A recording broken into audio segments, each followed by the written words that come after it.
Welcome back to the channel, and if you're someone who's been refreshing that Visa Bulletin page every month hoping for forward movement, or if you're an H-1B holder watching your wallet get lighter with every USCIS filing, today's video is absolutely critical for you.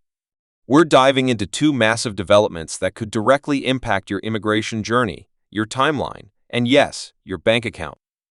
Stick around because what's happening right now in November and December 2025 could change everything. Hey everyone! Before we jump into the deep end, if you're new here, this channel is all about breaking down complex immigration news into actionable insights that actually matter to your life. We cut through the legal jargon and government speak to give you the real story. So if that sounds valuable, go ahead and hit that subscribe button and ring the bell so you never miss an update that could affect your immigration status. Let's start with the Visa Bulletin situation because I know many of you have been on the edge of your seats waiting for any kind of movement. The November and December 2025 Visa Bulletins have landed, and I'll be straight with you, if you were hoping for significant forward progress, you might want to sit down for this. The dates are holding remarkably steady across most categories, and for those in the employment-based categories, particularly if you're from India or China, this steady state might feel like you're running on a treadmill that's going nowhere fast. Here's what's actually happening. The Department of State releases these bulletins monthly, and they essentially tell you when your priority date needs to be for your green card application to move forward. Think of it like a queue at your favorite restaurant. Your priority date is when you got your number, and the bulletin tells you which numbers they're currently serving. For November and December, they're basically calling the same numbers they were calling before, which means the line isn't moving much at all. For family-based immigration, we're seeing similar patterns. The F1 category for unmarried adult children of U.S. citizens is crawling forward at a snail's pace. If you're from Mexico or the Philippines in this category, you already know the wait times have been brutal, and unfortunately, these recent bulletins aren't bringing much relief. The F2A category, which covers spouses and minor children of green card holders, has typically been the fastest-moving family preference category. But even here, we're seeing dates that are barely budging. Now let's talk about employment-based categories because this is where things get really interesting and, frankly, frustrating for many of you. The EB2 category for advanced degree holders from India. You're looking at priority dates that are years behind where many of you need them to be. The EB3 category for skilled workers from India is in a similar boat. China is experiencing retrogression in certain categories as well, though not quite to the same extent as India. The sheer volume of applicants from these countries combined with the per-country caps creates this perfect storm of backlogs that just won't seem to break. What's driving this stagnation? Well, it's a combination of factors. First, there's the annual numerical limit on green cards. Congress sets these caps, and they haven't been adjusted in decades despite massive increases in demand. Second, there's the per-country limit, which means no single country can receive more than 7% of the total available green cards in any category. This sounds fair on paper, but when you have countries with huge populations and high numbers of skilled workers like India and China, that 7% cap creates these massive backlogs that can stretch into decades for some unfortunate applicants. There's also the issue of visa recapture and how unused visas from previous years aren't being utilized as efficiently as they could be. Various pieces of legislation have been proposed over the years to address these issues, from eliminating per-country caps to increasing overall numbers to allowing better recapture mechanisms. But as of right now, none of these have made it across the finish line in Congress. So what does this mean for you practically? If you're waiting for your priority date to become current, these steady bulletins mean your wait continues. If you're in the final interview stage and your date is already current, you're in a better position.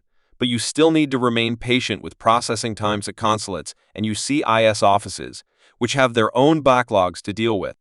If you're just starting your green card journey, especially if you're from India or China in the employment-based categories, you need to be prepared for what could be a very long wait, potentially measured in years or even decades depending on your category.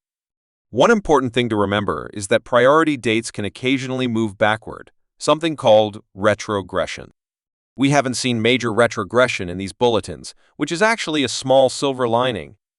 At least dates aren't going backwards. They're just not going forward either. It's like being stuck in neutral rather than reverse, which is marginally better but still frustrating when you're trying to plan your life, buy a house, change jobs, or make other major life decisions that are all tied to your immigration status. Now, let's pivot to the second major issue that's creating waves in the immigration community, and this one involves money coming directly out of your pocket. There's a significant legal challenge brewing around H-1B fees, and here's the kicker.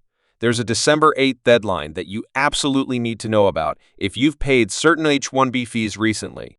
Here's the background. USCIS has been charging various fees for H-1B petitions, and some of these fees have increased substantially over the years. We're talking about the base filing fee, the American Competitiveness and Workforce Improvement Act fee, the Fraud Prevention and Detection fee, and for some employers, the Public Law 114-113 fee, which is significantly higher for companies with 50 or more employees where more than 50% of the workforce is on H-1B or L-1 status. The challenge that's been filed argues that certain fee increases, and the way USCIS has been calculating and implementing these fees may not be in accordance with the law.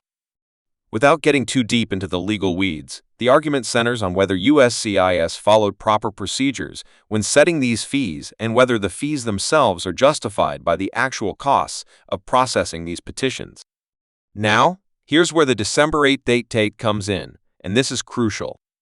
If you or your employer paid H-1B fees during a specific time period, you may be eligible to join this challenge or file for a potential refund if the challenge is successful.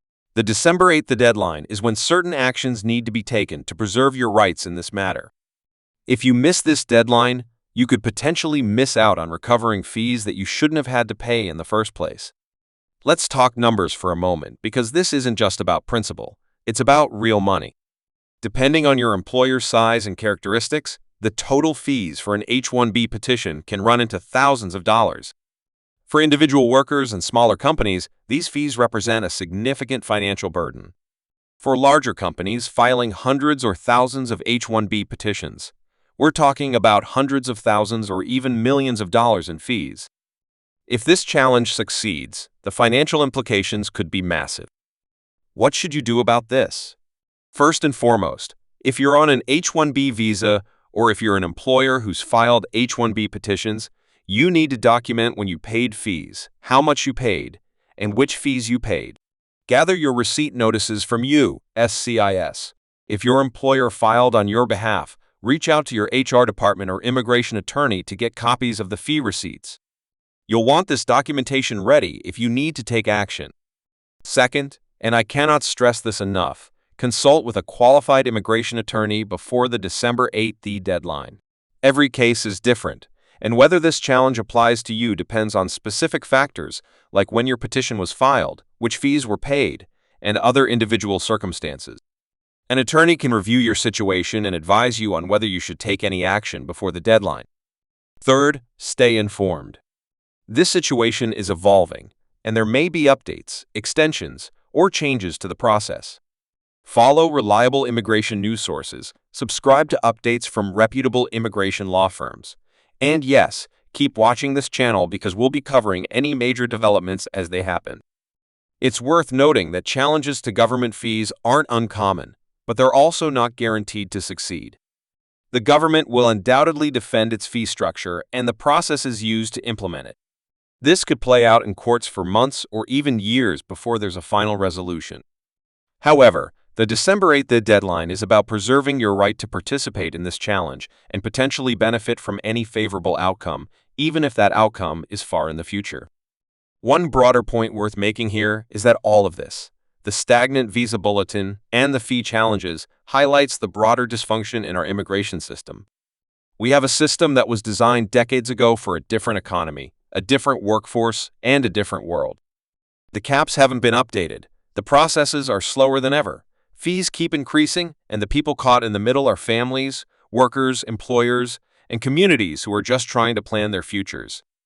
There have been numerous proposals to reform the system, from comprehensive immigration reform bills to more targeted fixes for employment-based immigration or family-based immigration. Some proposals would eliminate per-country caps. Others would increase the overall number significantly.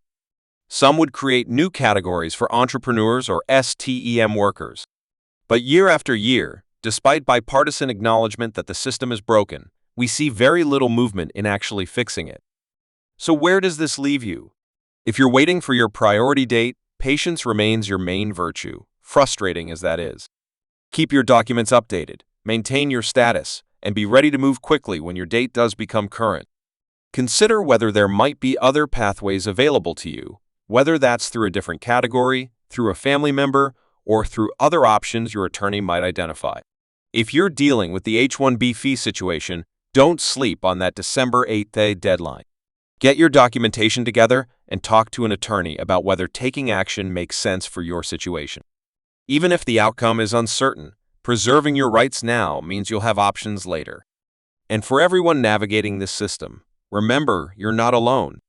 Millions of people are in similar situations, waiting, hoping, planning, and dealing with the uncertainty that comes with immigration processes.